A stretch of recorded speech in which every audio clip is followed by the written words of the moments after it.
미국의 관세 서한이 EU까지 통보가 되면서 일단락됐습니다. 지난 4월 2일에 공개됐던 것보다 더 높은 관세율이 통보가 됐죠.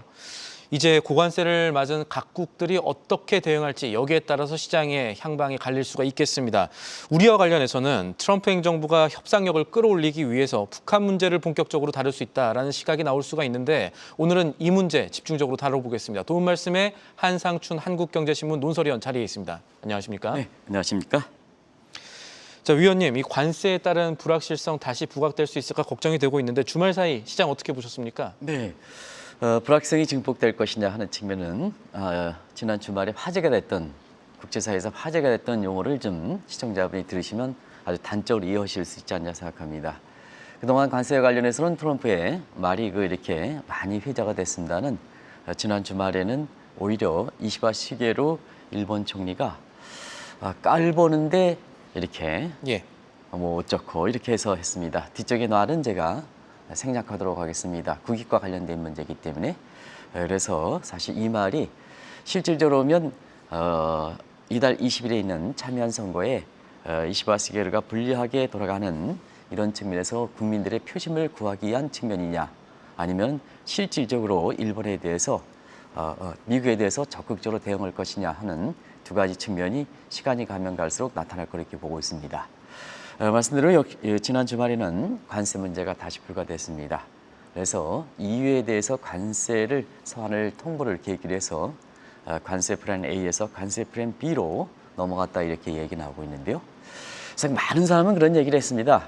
상호관세 유예 기간이 연장됐기 때문에 불확실성이 해소됐다 하는 이런 측면에서 한국의 코스피 지수가 지난주에도 한 100포인트 이상 올라갔는데요. 이것이 유예기간 연장에 따른 불확실성 해소로 하는 것보다는 우리 내부 문제가 더 크다 하는 말씀을 드렸었는데요. 실제로 그렇습니다. 주요 국가에 대해서 고관세를 때렸습니다. 그래서 불확실성은 오히려 부각돼서 지난주에 미국 증시에서는 이 관세에 따른 불확실성이 증폭되면서 3대 지수가 차익실현과 함께 하락하는 모습을 보였습니다. 시청자 여러분 아시겠지만 관세에 따라서 지금 외환시장과 그다음에 국채시장, 그다음에 물가 같은 이런 측면에 다시 영향을 주는 상태에서 아마 가장 관심 있는 것은 이달 말에 있는 FOMC 회의에서 금리 인하 문제가 어떻게 될 것이냐 하는 이 측면이죠. 중의적 측면에서. 그런 측면에서는 관세에 따른 인플레 문제가 부각되면서 이 시간을 통해서도 이제 말씀드렸습니다는 7월은 좀 어렵지 않느냐. 9월 잭슨홀 미팅 이후에 9월 쪽에 통화정책의 새로운 회견 연도를 앞두고 금리 인하 문제가 나오더라도 나오지 않겠느냐 하는 이런 시각을 제시했습니다는 일단은 7월 FOMC에서는 금리 인하가 불가능하다 하는 이런 입장으로 치면서 3대 지수가 떨어졌다 이렇게 됐습니다. 아무래도 이제 지난주 토요일에 끝났던 시간의 모습을 시청자 여러분한테 토요일 아침에 전해지지 않았다 하더라도 사실 이번 주와 관련해서 굉장히 중요한 사실이기 때문에 왜냐하면 2분기 어닝 시즌이 시작되거든요. 그런 측면에서는 관세에 따른 불안감을 지수 자체 하락한 거로 생각하면 굉장히 미약하게 생각할 수 있습니다는 사실 그렇지는 않습니다. 2분기의 어닝 시즌이 정전과 달리 마일드 어닝 서프라이즈가 되지 않느냐 해서 이 문제에 대한 기대 때문에 관세한 인플레를 완축시켰다 이렇게 보시면 되겠습니다. 그게 장중에 나타난 모습이다. 아마 시청자분이 투자에 상당히 참고가 되실 만한 사항이 아닌가 생각합니다. 알겠습니다. 미국의 기업들이 좋은 실적을 내줄지는 조금 더 지켜봐야 할 것이고 일단 오늘은 관세 서한 얘기를 좀 해보겠습니다. EU에 대한 관세 서한을 계기로 관세 정책이 이제 플랜 B로 넘어갔다 이렇게 봐야 될 텐데 이것은 한 의원께서 예측하셨던 대로고 그렇다면 이 플랜 B와 플랜 A가 어떤 식으로 구별되는지도 투자자들이 좀 다시 한번 체크를 해야 될 것 같습니다. 네, 일단 마무리됐기 때문에 오늘 앞서 캐스터분이라든가 또 유 대표께서도 얘기했습니다는 하나의 획기적이기 때문에 사실 다른 측면에서 시청자 여러분께 전해드리도록 하겠습니다. 관세 플랜 A는 취임 초기이기 때문에 다른 국가의 논리적으로 정당성을 인정하기 위해서 법적 근거를 했다는 것은 시청자 여러분이 잘 아실 겁니다. 그게 비상경제법 IAPA라든가 그다음에 무역확장법 232조 여기에 근간이 됐던 것이 NT 보고서죠. 전부 법적으로 근거했다. 근데 성과가 상당히 미흡했다 하다 보니까 관세 플랜 B에서는 법적 근거가 사실 미국의 실리자, 법적 근거보다는 실리다. 그러면 무역적 적이면 줄여이죠. 고관세 장벽, 비관세 장벽 낮춰야죠. 그리고 무엇보다도 지금까지 트럼프의 협상의 협조 여부가 굉장히 중요한 사항이다 하는 것을 말씀드리겠습니다. 그래서 관세 플랜 B에서는 지금 뭐 각국마다 때리는 그 관세율이 전부 다르죠. 그런 측면에서는 사실 트럼프의 지금까지 관세 협상의 협상 여부가 앞으로 관세 플랜 B의 가장 큰 근거가 된다 이렇게 보겠습니다. 그러다 보면 법적 근거는 예측을 할 수가 있는데 사실상 이렇게 자의적 기준에 의해서 관세 플랜 B로 넘어간다면 불확실성은 더 올라간다 이렇게 보겠습니다. 그리고 플랜 A와는 달리 플랜 B에서 나타나는 지금까지 관세 부분은 트루 트랙 스트레이트입니다. 사실 플랜 A는 기본 관세 10% 때리고 이렇게 됐습니다. 대부분 그랬습니다. 근데 지금 관세 플랜 B에 나타나는 현상은 자, 일본, 캐나다, EU, 브라질 이런 국가, 소위 G20에 속해 있는 미국 입장에선 대형 국가에 대한 거죠. 이런 측면에서 이 국가에 대해서는 일제히 관세를 올렸습니다. 아시겠습니다. 일본에 대해서는 24%에서 25%, 캐나다에 대해서는 25%에서 35%, EU에 대해서는 20에서 30%. 어떻게 이게 관세에 따른 불확실성이 해소되는 겁니까? 더 올라갔습니다. 브라질은 50%대였습니다. 여기에 품목별 관세는 통일되지 않았습니다. 의약품 20%, 반도체는 아직 나오지 않고 있습니다는 사실 이렇게 기존의 자동차라든가 이런 품목별 관세 이번에 새롭게 의약품 20% 때리고 그 다음에 구리에 대해서 50% 때렸습니다.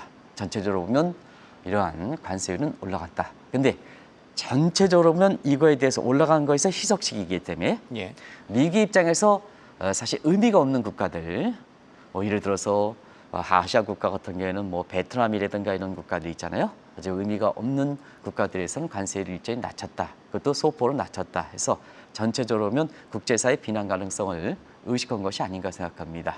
그러면 평균적으로 놓고 본다면 4월 2일에 부과갔던 관세율보다는 높아졌다는 것을 말씀을 드리겠습니다. 여기에 일본과 캐나다, EU와의 교역력을 감안한 가중 관세율을 보면 엄청나게 올라가는 겁니다. 시청자 여러분. 관세율 들어가려면 상품 하나에 대해서만 관세율이 아니라 얼만큼 들어가느냐 이걸 따져야 되거든요. 이게 가중 관세율이라고 하거든요. 그래서 앞서 유 대표께서는 뭐 관세율에 대해서 이렇게 뭐 감내할 수 있을 수준이라고 그러지만 그렇지 않습니다. 사실은 관세율도 올라가고 교역량을 감안한 것을 가중은 가중 관세율은 상당히 올라갔다 이렇게 보시면 되겠습니다. 그리고 한국과 일본에 대해서는 아시겠습니다는 첫 관세 시한을 할 때 협상력을 증대시키기 위해서 다른 국가의 협상력을 끌어들이기 위해서 안보와 결부시키는 것도 관세 플랜 B에 나타나는 중요한 특징 중에 하나다 하는 것을 말씀드리겠습니다. 그렇기 때문에 시장에서 이제 인플레 관련 지표에 조금 더 민감해지는 것이고 알겠습니다. 지금 주요 국가에 대해서 더 높은 관세를 미국이 부르면서 이 시장에 혼동이 좀 오는 것 같습니다.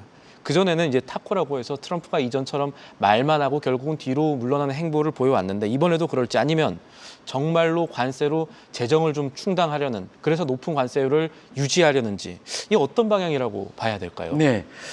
재정과 이런 문제를 지금 거기까지 생각할 수 있는 문제는 아니지 않나 생각합니다. 관세 플랜 B에서는 두 가지 점을 의식한 것이 아닌가 생각합니다. 지금 워싱턴 정가에서를 중심으로 이렇게 보면 일단 지금까지 수지 와일스프라든가 이런 사람들이 오면 개혁은 초창기가 중요하다. 이렇게 얘기했는데요. 관세 문제도 마찬가지입니다. 이 문제에 대해서 가닥을 잡기 위해서는 초기에 잡아야 되는데요. 초기에 사실 잡는 문제에 대해서 사실상 상당히 부족했다 이렇게 보겠습니다. 이게 이제 사실 그런 각도에서 이렇게 보면 두 가지 점을 의식한 것이 아닌가 생각합니다. 일단은 IAPA를 바탕으로 했던 1기 때의 성과가 상당히 부족했다. 초창기에 성과를 내야 되는데 초창기에 성과가 부족했다. 이것은 미국 내부에서 제기되는 문제다 이렇게 보겠습니다. 그리고 타코라는 부분을 교역 상대국들이 했는데요. 그러면 트럼프의 협조를 안 한다는 얘기입니다. 그런 측면에서 타코를 비판해서 사실 초창기에 때렸던 것보다 이 다크급이라 그러죠. 이거보다 더 세게 나온 눔스급으로 나온 것이 아닌가 생각합니다. 그런 측면에서 관세 수입 충당보다는 1기 때 사실 미국 내부의 문제, 그다음에 교역국의 이렇게 반응을 감안해서 관세 플랜 B에 관세 A에 수정된 형태로 나온 것이 아닌가 이렇게 보고 있습니다. 결과적으로 보면 우리가 둠스쿠브라 본다면 결과적으로 이런 색이 되죠. 트럼프의 관세 정책이 처음에 나올 때 물리학의 쉐리딩거 방식인데요. 이 쉐리딩거 방식이 재부각되고 있는 이런 모습입니다. 결과적으로 보면 교육을 관세를 하기 때문에 교육 상대국은 있지만 미국의 국익을해선 전부 뽑아낸다. 이거는 양보할 수는 없는 문제가 아닌가 생각합니다. 그래서 이번에 관세 플랜 B에서도 그런 문제가 궁극적으로 나타난 것이 아닌가 보고 있습니다. 그러면 결과적으로 미국의 국익만 생각한다면 트럼프의 관세 정책에선 퇴보했느냐? 퇴보하지 않았다. 미국의 국익을 생각하는 소위 1929년도, 1930년대 미국의 국익을 강조하는 과정에서 세계경제라든가 이런 게 상당히 어렵게 했던 소위 스무트 화리법 이런 거에 대한 퇴보는 아니다 하는 것이 상호 관세 유예 기간에 이렇게 마무리되면서 나타났던 관세 플랜 B의 윤곽이다 하는 것을 말씀드리겠습니다. 이제 그런 상황이라면 이번에 관세 서한을 받은 EU, 멕시코 이런 주요 국가들, 일본 포함해가지고 이런 나라들이 어떻게 대응할지가 중요할 것으로 보이는데 앞으로 어떤 움직임을 볼 것으로 생각을 하십니까? 네, 이시바 시게루 총리가 깔 보는데 그만둘 수 있느냐. 이 문제는 다른 국가들도 마찬가지 상황이 아닌가 생각합니다. 예. 사실 우리나라의 이렇게 대통령께서도 우리 국익을 대표해 항상 강조하지만 국익을 대표하기 때문에 미국이 아무리 경제 대국이라 하더라도 미국에 질질 끌려가겠습니까? 뭐든지 경제 정책이라든가 이런 것은 우리 국익을 증대하는 측면인데요. 그런 측면에선 정도 차이가 있지만 이시바 시게루가 총리가 얘기했던 깔 보는데 우리가 가만히 있을 수 있느냐 하는 이런 입장은 정도 차이가 있지만 다른 국가들도 똑같은 상황이다 이렇게 보겠습니다. 그런 측면에서는 이렇게 주요 국가에 대해서 관세율이 높아진 측면에서 보면 각국이 가만히 있겠느냐 하는 측면에서 각국의 대응이 어떻게 나올 것인가가 지금 그 관세 플랜 A에 마무리되는 기간에 굉장히 주목되는 상황이고 이것에 의해서 세계 경제라든가 국제 통상 환경이 바뀔 것이다 이렇게 보겠습니다. 자, 한번 보겠습니다. 관세가 더 높게 빠졌습니다. 그래서 협상은 왜 하느냐? 우리가 있지만 항상 미국의 방식은 A게임 방식이다. 4월 2일이 최저간이 될 수가 있다 하는 날을 말씀드렸습니다. 결과적으로 보면 최저간이 그게 되는 거죠. 사실 협상 하더라도 의미가 없는 국가만 관세를, 거기는 협상도 하지 않았거든요. 예. 관세를 낮췄는데 협상한 국가들 보면 4월 2일에 대비해서 자, 지금까지 가져왔던 기관들 협상안이 다른 국가들이 협상안이 미국의 국익을 증대시키지 못했다는 얘기입니다. 증대시키지 못했다. 이걸 어떻게 했냐? 트럼프 입장에서는 협조를 안 하고 있다. 미온적이다. 이런 입장을 얘기할 수밖에 없는 거죠.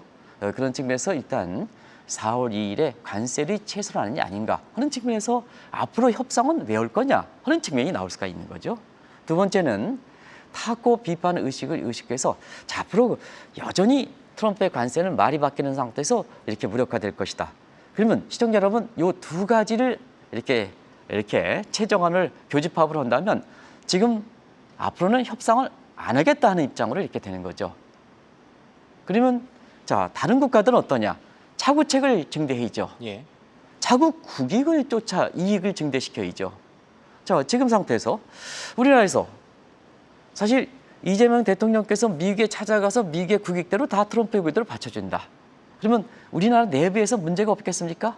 농산물 문제라든가 이런 문제에서 아주 농민들의 반발이 있겠죠. 그러면 자, 최고 통수권자가 어떻게 하겠습니까? 최고 통수권자는 미국의 트럼프를 대변하고 미국의 국민들을 대표하는 사람은 아니지 않습니까? 그런 측면에서는 사실 다른 국가들의 대응이 트럼프 관세 플랜 A 기간 동안 더 강하게 나오는 것이 아닌가 이렇게 보고 있습니다. 그래서 트럼프 관세 기간 동안에 플랜 A 기간 동안에 이런 모습이 나타났었죠. 고관세를 맞았던 캐나다와 멕시코가는 미국을 제외해서 신나프타 구상도 했습니다. 근데 이런 측면에서 보면 이번에 멕시코가 25%에서 30% 맞이고 캐나다가 25%에서 35% 맞았습니다. 그러면 이걸 구체화시키자 이렇게 이제 당연히 나올 수가 있겠죠. 그리고 이해관계가 같은 국가들이 중국과 한국과 일본입니다. 이 국가들은 전부 안보와 경제 문제가 관련돼 있는 문제거든요. 이런 국가 입장에서는 자, 다시 이 국가들 간의 연계 움직임도 나타날 수 있는 게 아닌가. 그리고 지금 영국을 제외하고는 다른 유럽 국가들은 25%에서 지금 30% 맞았습니다. 이 국가는 당연히 대응하겠죠. 당했죠. 그리고 브라질은 50% 맞았습니다. 그리고 다음 달에는 중국도 2차 무역 협상에서 어떻게 나올지는 모릅니다. 그런 측면에서는 지금까지는 중국이 주도해서 브릭스 체제를 가져갔습니다는 이번에는 브라질이 주도가 돼서 새로운 브릭스의 2기 체제를 가져갈 것이다. 이 문제는 지금 구체화되고 있습니다. 그런 것 같아서 자, 플랜 A가 끝나는 플랜 B로 넘어가는 상태에선 각국들이 냉원 전략, 한편으로는 트럼프와 협상을 가져가되 트럼프 관세 기간에 A 기간에 나타났던 각국들의 자구책을 움직이기 위한 연계 움직임 이런 거는 자 구체화되지 않겠느냐. 그게 어떤 형태든 간에 이런 모습이 세계 경제라든가 국제 통화 상황 경쟁에서 주목되는 상황이다 하는 것을 말씀을 드리겠습니다.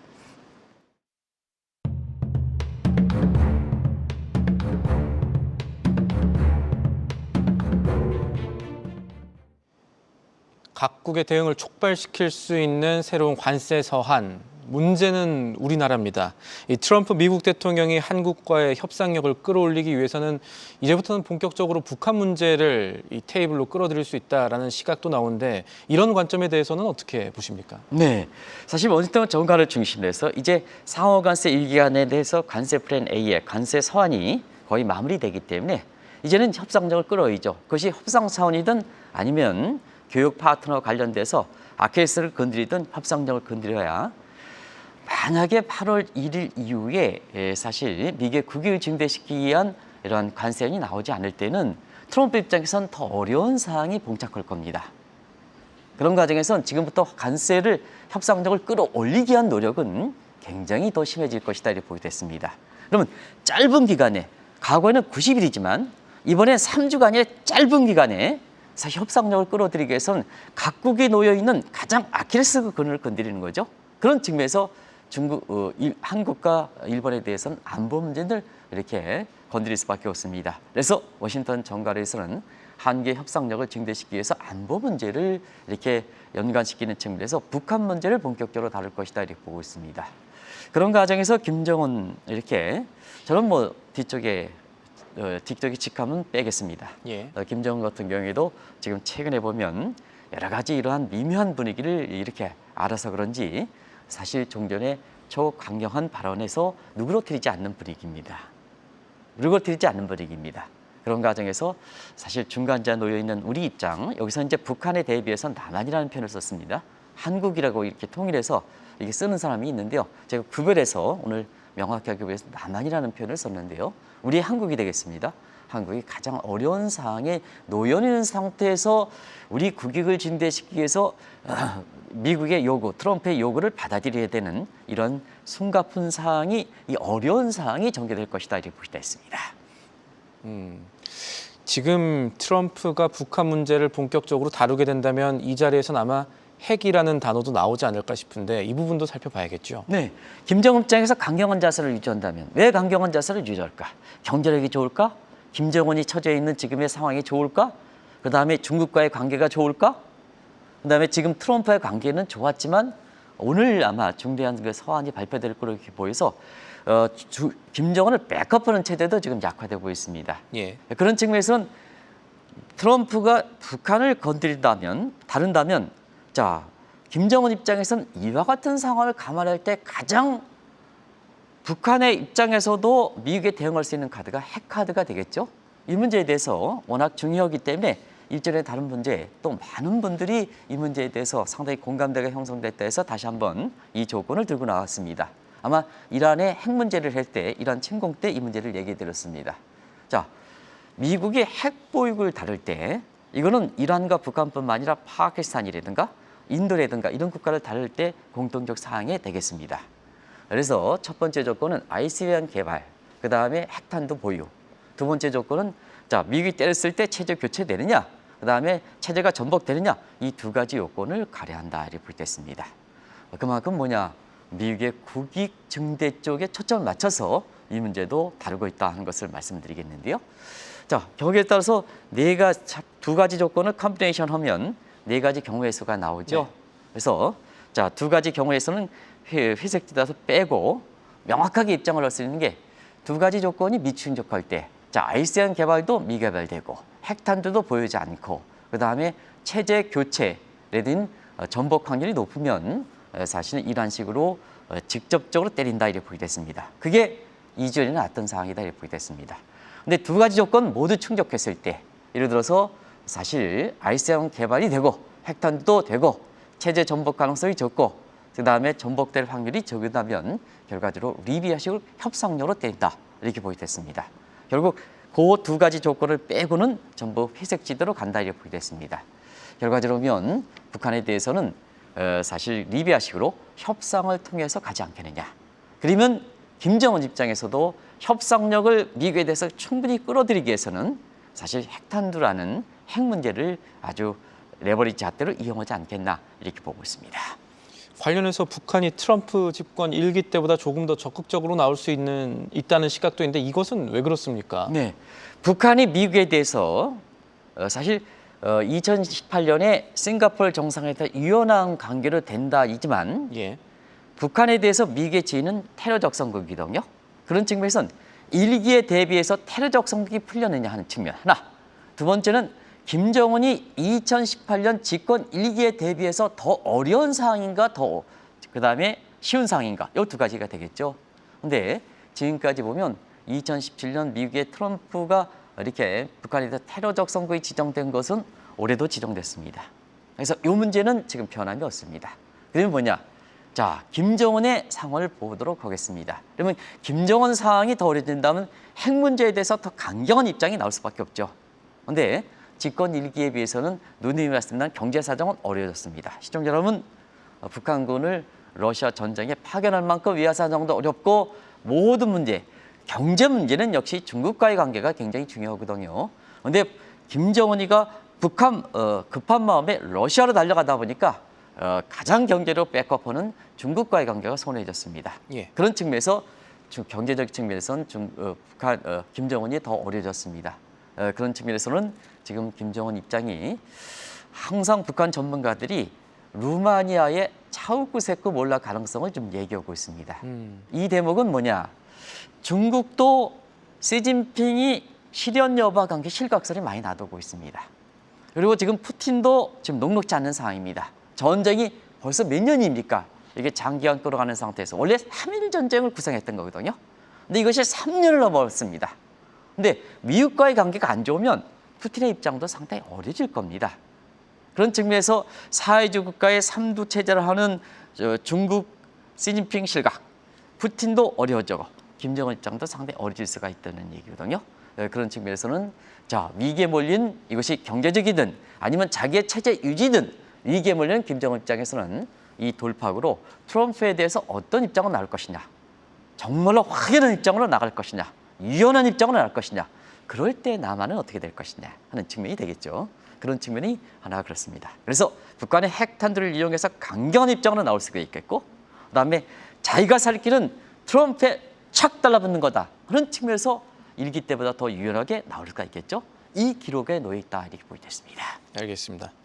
시간이 짧지만 질문 하나만 더 드리겠습니다. 이 투자의 관점에서 북한을 다룰 때 잘 알려진 내용 중에 하나가 과거 이 상품 투자의 기재 짐 로저스가 북한 돈 사둬야 된다. 나는 전 재산을 북한에 투자하겠다. 뭐 이런 내용들인데 지금은 어떤 상황입니까? 네, 사실 이 북한 문제 나올 때마다 아마 3주 전인가 한번 전해드릴 때 항상 이 문제가 이렇게 이제 시청자 여러분들 문의가 돼서 다른 그 크로스레이트에 대한 결론을 지금 매제드리겠습니다는 그 예. 진전되는데 내리고요. 시청자 여러분 궁금한 상황에서 짐 로저스라는 사람이 엊그제도 누가 인터뷰했던 걸로 생각하는데요.